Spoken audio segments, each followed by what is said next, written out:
Hello again, everyone, and welcome back to Reddit Aliens. I'm John, and as always, thank you so much for being here. Good topic? Let's do it. What are some of the most eerie and unexplained mysteries that you've experienced in your life?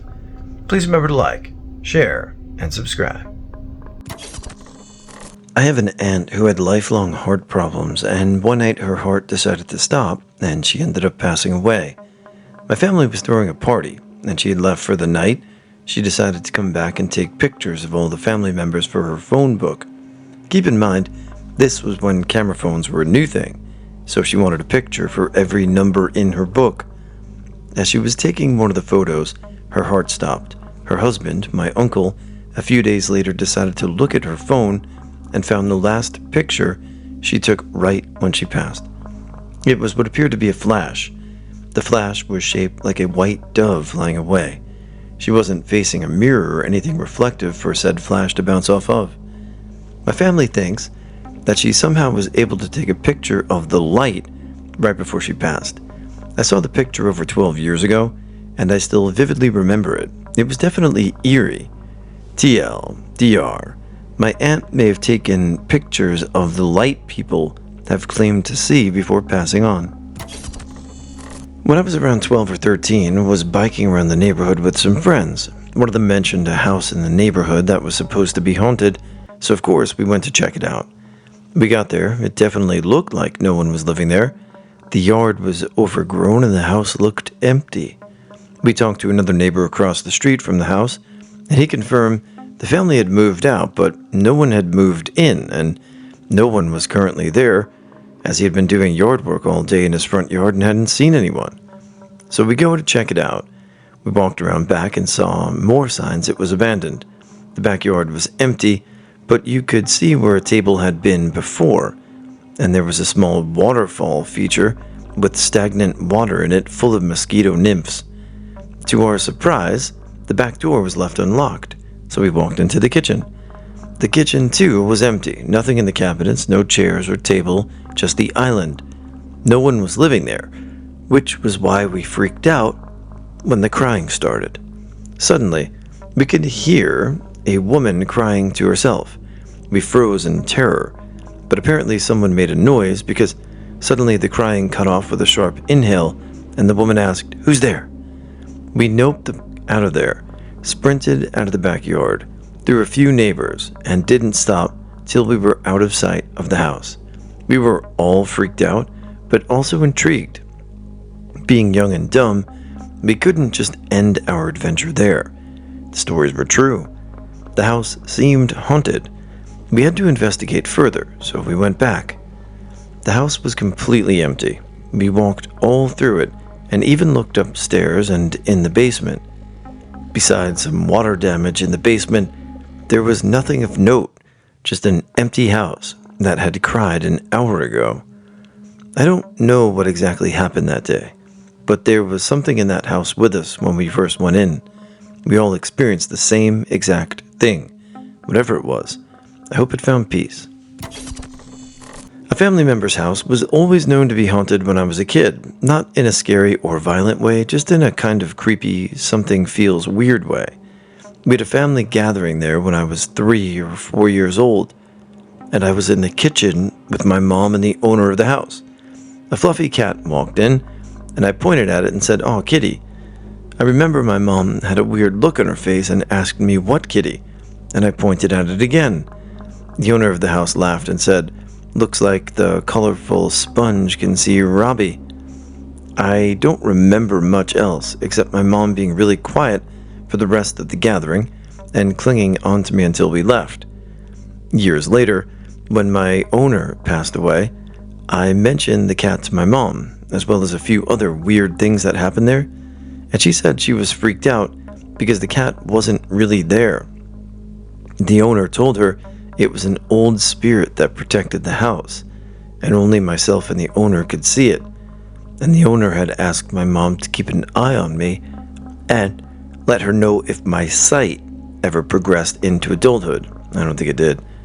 The owner of the house was notorious for claiming to be a psychic and a medium, but I never thought much of it until I heard that.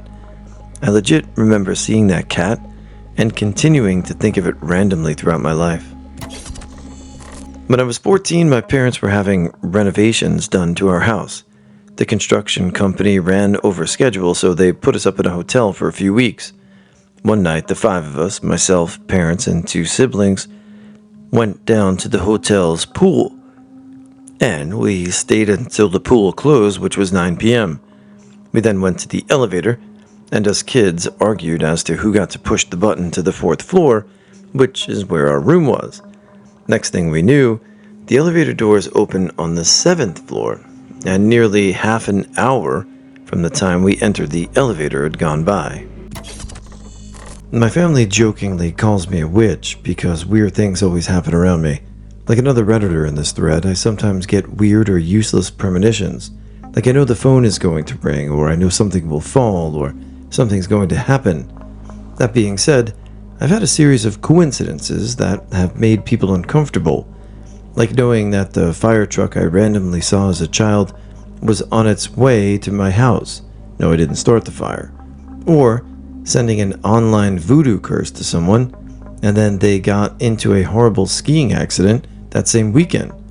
Or getting mad because my now ex planned to ditch our anniversary plans to go to a concert, so I made a comment about how I hope the concert gets canceled, and that it did because the opening band crashed and one of the members died. Or 2 nights ago, I was laying in bed with my husband, and I said, "Jesus, that light is bright," and suddenly we heard a click, and the bedroom light turned off. It's a little alarming and inconvenient.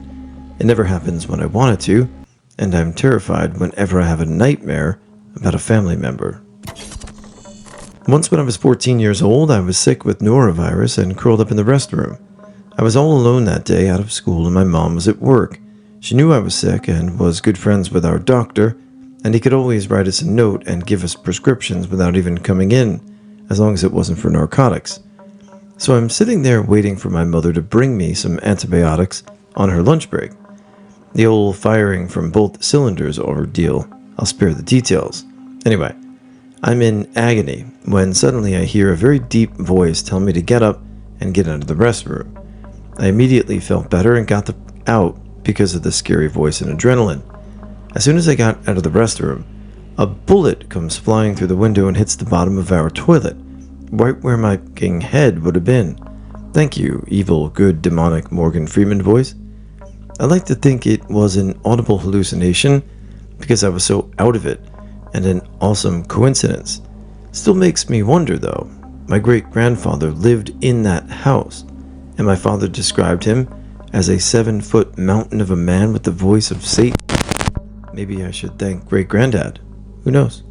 I had a premonition or deja vu moment when I was like 9 Christmas morning.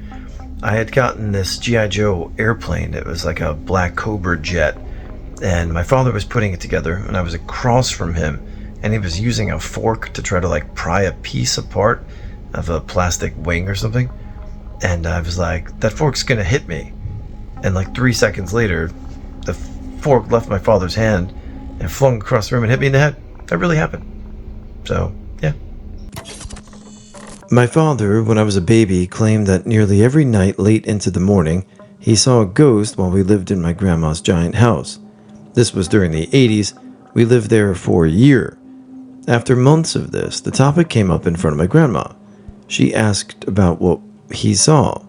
She couldn't believe the description my dad gave her and thought he was lying. She pulled out a photo album, and my dad went through it and found my grandma's sister as a young adult who died young. He knew her name, the age she died, where she was born, and a lot of other things she claimed she told him throughout her visit with him. My grandma was blown away and began crying because she never told him about her, and there's no way he could have known about her besides her sister telling my father herself. My grandmother would tell the story all the time when we were older and I would go visit. My father said after we moved out, he never saw her again. In the summer of 2012, my daughter was 2 years old. I lost 2 great uncles that summer, both unexpectedly for different reasons. On both occasions, my daughter specifically acted startled and looked into the corner of her room where nobody was and commented that there was a man in the room. On both occasions, she did this before we ever got a phone call, but after the uncle's passing. I was with her for one of these incidents, and my mom was with her for the other. I like to think that my great uncles were stopping in to check on us, but who the hell knows? It's an unexplained mystery until we know for sure. I was about 9 or 10, I think. One night I woke up because I was hella thirsty. I went to the kitchen, had my water, and came back to my bedroom. The thing is, as soon as I walked in, I felt the hairs on the back of my neck rise. I was feeling unwelcomed in my own goddamn bedroom, so I just ran to my bed and did the old monsters can't see me if the blanket is over me. I waited like that for a few minutes, and suddenly, I shit you not, I felt something or somebody pushing down on my head. 2 times. I got out of the bed as fast as I could, the blanket still over my head, because I was afraid to look. I slept in my sister's bedroom that night. To this day, I still don't know if it was actually real or I imagined it, but I still got the creeps when thinking about it. Cold weather survival training. 3 days in the mountains with the occasional below zero temperatures. 12 students, each 5 miles apart. We were given a kind of flare gun in case you hit an oh shit I'm gonna die moment, and you were supposed to head to it if you saw one go off. Anyway, I'm in my shelter freezing my ass off and I see a flare go off. My heart sank and I grabbed my gear and rushed there. As I got closer, I see 3 more go off at different sites. Now I'm kinda panicking. 1 is bad, 4 is a shit show. I get within 100 feet of the first site and see the other student's shelter. I warn him I'm approaching and walk up to find him fine. Fire going and everything. I ask him if he fired a flare or saw others.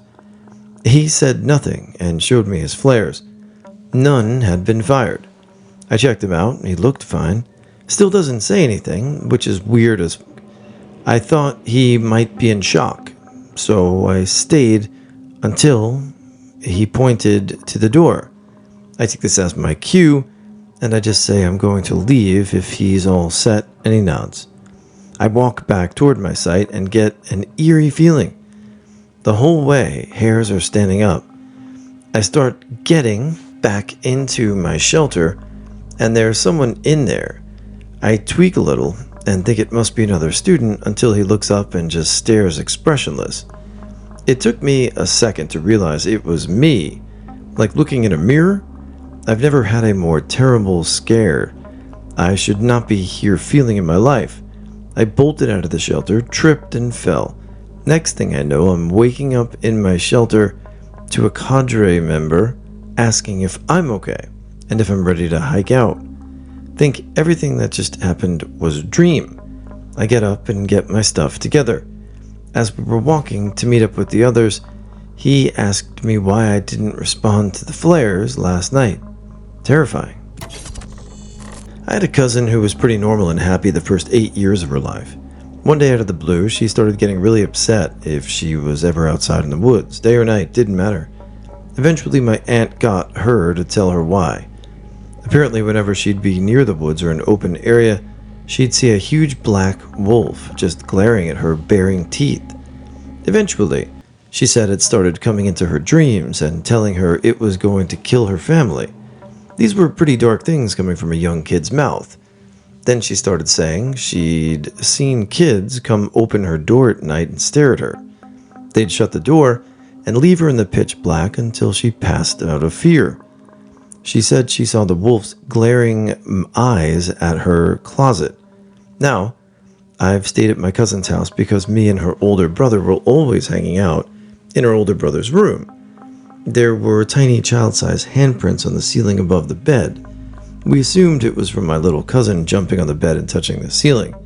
Even though she wouldn't possibly be able to get that high, we tried painting over them, but they'd show through every time. Super creepy. I never felt safe sleeping there anymore.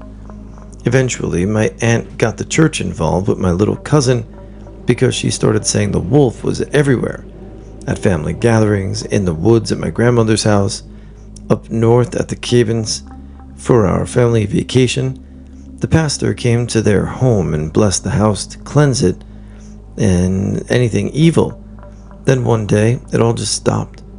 My cousin is in high school now and still scares the piss out of an adult version of me retelling these stories with new added credits. My life was changed completely at the very start of 2016 by an unexplained mystery. I was accused of sending some extremely rude messages to one of my best friends. Big knock in my confidence, and I feel like over 2 years later I'm still not over it. I wish I could stop thinking about where they came from and just move on with my life, but I can't help having these dreams about magically finding out who did it and why they framed me and everything will be okay again. I feel like I'm split in half right now. One half of me is continuing with life, pretending that it doesn't bother me anymore, while the other half is stuck, paused in time, January 1st, 2016, wishing her every last drop of hope I have left that I can go back to then and continue my friendship from where we left off. This will get buried and nobody will care. We do. Whoever framed me will almost certainly take it to their grave now since it's been so long. An old friend of mine used to live in an old house that a couple family members of mine died in. It was an old age for both an uncle and an aunt, and more have died on the surrounding properties. This old house, though, had the worst feeling at night, like the kind of darkness that pushes you to bed early because you lose sense of where the walls are. A couple odd things happened there as well. My friend and I went out on his porch one night to smoke a cigarette. As I crossed the front door's threshold, the cigarette just dematerialized out of my hand. Thinking I dropped it, we sort of frantically searched for it, as smokers do for lost cigarettes. Plus, they had kids, small dogs, so I felt obligated to find it. I ran my fingers along every edge of the doorframe. I dug my fingers in every vacant space I could find. We never found it. Not paranormal, but I searched my ass for that thing. So, I like to think a distant relative was trying to get me to quit from beyond the grave. A time came, my friend and his family moved to be closer with their family, and the house sat empty for a long time because my family couldn't afford to buy it again, especially when its age is factored in. I was a teenager, and naturally I felt exploratory, so I lurked around it one night checking for ways in. A combination of teenage entitlement and my family's ties to the building. I felt like it wasn't even breaking in. The thing was, one of the sliding glass doors was left unlocked. Inside, I was a little angry to see how messy they left it. It honestly looked like toddlers just left a random object scattered across every floor. They even left behind a small couch I wish I had taken in hindsight. So I made a little sitting area upstairs with the couch and a couple of plastic tables the kids used to eat on. I got high up there a few nights and let myself unwind. It was fun to pretend that I had the whole house just to myself. I always made sure to shut the lights off so I wouldn't be caught though. But somebody or something kept turning the lights on between my visits, and I distinctly remember my family was worried about squatters. It wouldn't be impossible, but this is the kind of rural area where a squatter might be a little more feral, a lack for a better word. Homeless have been known to seek out trailers and sheds in this area. I find the idea more scary than a distant relative's ghost, to be honest. This happened about 13 or 14 years ago. I was a junior at a high school in a mountain. My friend and I attended an astronomy meeting at the school's observatory one night. As everyone was leaving around midnight, we stood in the parking lot and stared off into the nearest peak as we talked. All of a sudden, this bright reddish-orange ball of light comes zipping toward us from the other side of it, way up in the sky. We thought it was a shooting star at first until it quickly dropped altitude. It was headed straight down toward the tree line. We thought it was going to crash before it just stopped midair. My friend and I went completely silent as we watched this thing hover there for about 20 seconds when it rapidly dropped below the trees. We could see its glow light up the distant forest as it darted into the air, hovered again for a short time, and then it was gone. And I mean that it looked like someone had just flicked off a switch, completely disappeared. We both sat in shock for a little bit before freaking out. I still have no idea what we saw that night. It was a perfect, cloudless night, so it wasn't ball lightning. If I'd seen it recently, I would have assumed it was a drone, but this was a long time before those were prevalent. And even then, I don't think a drone can move like that, especially not through trees. When I was a kid, 9 to 11, I used to help my grandmother with her livestock during the summer and would stay in the mountains by myself for a week. It was pretty cool to be around nature and living in a cabin alone. One day I went to check on the cattle in the forest. Once I found them, I stayed with them for about 3 hours. Once evening started approaching, I decided to head back to the cabin. As I was walking back, I could sense something or someone was following me. I looked around, trying to see through the trees, but nothing was around. I tried to listen carefully to hear if anything was near, but again, I didn't hear anything. I picked up my pace, and I could hear something walk a distance from me. I used my peripherals to my right, and I could make out something pale, like a naked person behind a tree. It looked to be a woman, but as I swung the direction, the being wasn't there. It sent an utter shock through my body, and I started to run home. Once I got to the cabin, I got the sheep back in their corral and hid in the cabin. I was so scared of what I saw, I told my mom and uncle about what I saw when they came to check on me. They had no idea who or what it could have been. They believed me, but were also stumped. My grandmother didn't know as well and thought maybe it was a neighbor trying to scare me. Well, Grandma, it worked.